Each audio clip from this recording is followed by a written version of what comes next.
সোমবার কমলপুরের নজরুল ভবনে প্রদীপ প্রজ্বলনের মাধ্যমে নিপুণ ত্রিপুরা এবং জনভাগিদারি প্রকল্পাধীন দুর্গাচৌমুহনী ব্লক ভিত্তিক সাংস্কৃতিক অনুষ্ঠানের শুভ উদ্বোধন করেন বিধায়ক মনোজ কান্তি দেব। তাছাড়া ওই দিনের অনুষ্ঠানে উপস্থিত ছিলেন দুর্গাচৌমুহনী পঞ্চায়েত সমিতির চেয়ারপারসন শম্পা দাস, কমলপুর মহকুমা শাসক এল ডার্লং, ধলাই জেলার শিক্ষা আধিকারিক যতন কুমার দেববর্মা সহ আরো অনেকেই।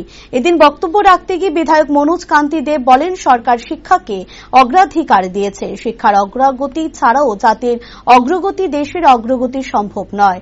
অভিভাবকদের উদ্দেশ্যে তিনি লেখাপড়ার পাশাপাশি ছাত্রছাত্রীদের জন্য খেলাধুলার নির্দিষ্ট সময় করে দেওয়ার অনুরোধ রাখেন। তিনি আরো বলেন, এখন ছাত্রছাত্রীদের মোবাইলে আকৃষ্ট হওয়ার প্রবণতা লক্ষ্য করা যায়, যা ভালো লক্ষণ নয়। এর পরিবর্তে আরো অন্য লক্ষণে এগোতে লাগবে।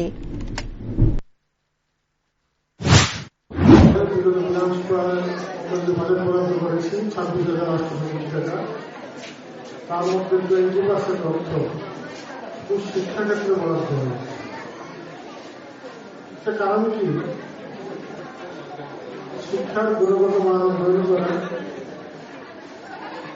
শিক্ষাকে প্রত্যন্ত অঞ্চলে পৌঁছে দেওয়া, শিক্ষাকে মৌলিক স্তরে পৌঁছে দেওয়া, প্রতিটা ছাত্রছাত্রীরা গুণগত শিক্ষায় শিক্ষিত হয় এবং শিক্ষাকে প্রসার করা। শিক্ষার অগ্রগতি ছাড়া জাতীয় অগ্রগতি সম্ভব নয়, শিক্ষার অগ্রগতি ছাড়া দেশের উন্নয়ন সম্ভব নয়। তো শিক্ষাকে একদম মৌলিক স্তরে পৌঁছে দেওয়া, এটা সরকারের প্রথম কর্তব্য বলে আমি মনে করি। এবং যে কারণে আপনারা লক্ষ্য করছেন, আজকে যে গার্জেনরা রয়েছে, আমি আজকে হলেও দেখছি তাদের উপস্থিতির সংখ্যা বেশি। প্রত্যেকেই চায় নিজের ছেলে মেয়েকে উচ্চশিক্ষায় শিক্ষিত করা এবং একটা কম্পিটিশন।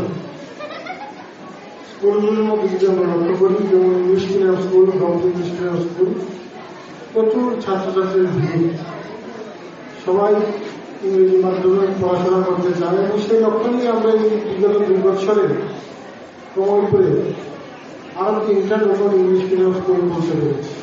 একটা কমাচুরি ব্যবস্থিত বিদ্যালয়, একটা মণিকন্যা মডেল স্কুল এবং একটা ভালালি মডেল স্কুল। সেই সঙ্গে বিদ্যাজ্যোতি প্রকল্পে